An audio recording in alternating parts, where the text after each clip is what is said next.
Civil rights attorney Brian Claypool and retired LAPD Police Sergeant Cheryl Dorsey. Welcome to you both. Good to have you with us. We just put up those live pictures from Atlanta for fifth night. People are out in the streets protesting. Cheryl, let me start with you. What goes through your mind as you look at these pictures with us? Well, you know, when I look at the pictures, I'm not surprised, right? It was a matter of time before someone was going to be pushed to the point where they felt that they had to do something extraordinary to get the attention, and so now we're there. And I heard the police chief say today, and I'm hearing other black officers, which is more important, finally speaking out, because truly change will come within. Brian, I think that's a really good point to pick up on. The fact that we are hearing from black police officers pointing out the issues is quite remarkable and speaks to the moment. Yeah, absolutely. And I think on top of that, black folks across the United States really don't feel like they have a voice. I personally have represented several African-American families whose children were shot and killed by law enforcement. I will tell you that they are terrified of the police. They don't feel like they have a voice. They don't feel like they're treated the same as average white folk on the street. And this is the way they've got to now express that. They've got to get out there, talk about that, and create a conversation.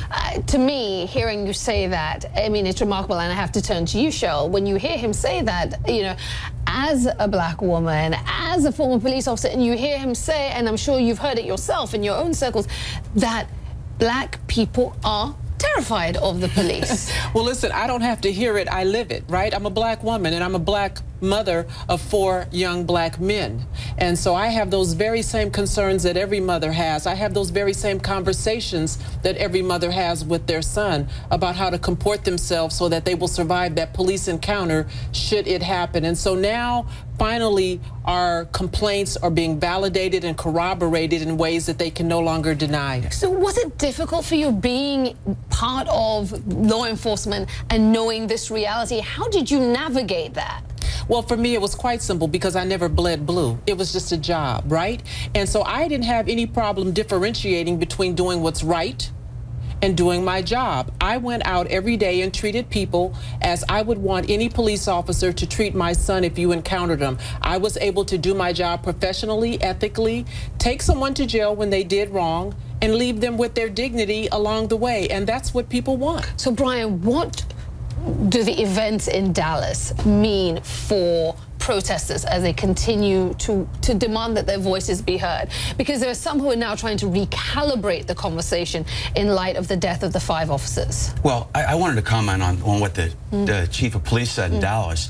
I would tell him that it takes 2 to tango. He's right that the black community needs to step up and start, you know, expressing themselves through protests. But there's another part of the puzzle, piece of the puzzle that's missing. That is, we need to invest in new training. There has to be better training of police officers, number 1. And number 2, there has to be some kind of accountability as well when something goes wrong with a police officer shooting an unarmed, innocent man. Absent any repercussions, this continues to happen and happen over and over again. Is it an issue of impunity? Because that's the word some people would use.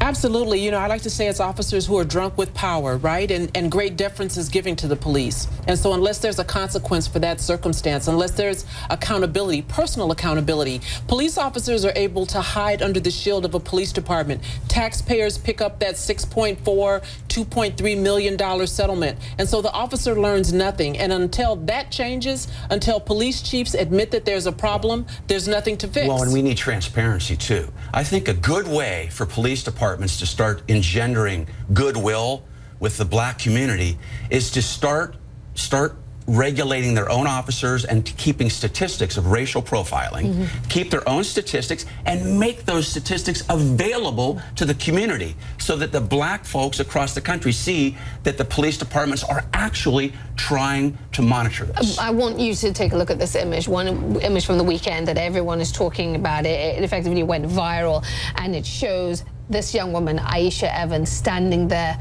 calmly, stoically, facing head on, if you will, these police officers in full riot gear. It is an image that people have said will be an enduring one from what we've seen in the last couple of days. Just your thoughts on what you're seeing there, Cheryl. For me, when I look at it, I see officers who can't relate to this young black woman. They don't see her as somebody that could be my daughter, that could be my sister, and so let me handle her accordingly. They just see a black woman and therefore identify her as probably an angry black woman, and so I'm going to deal with her in a way that probably I would not appreciate someone dealing with my own family member.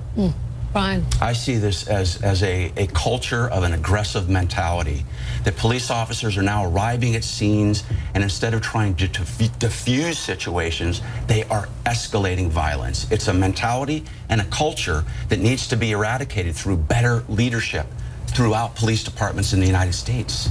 Brian Claypool, Cheryl Dorsey.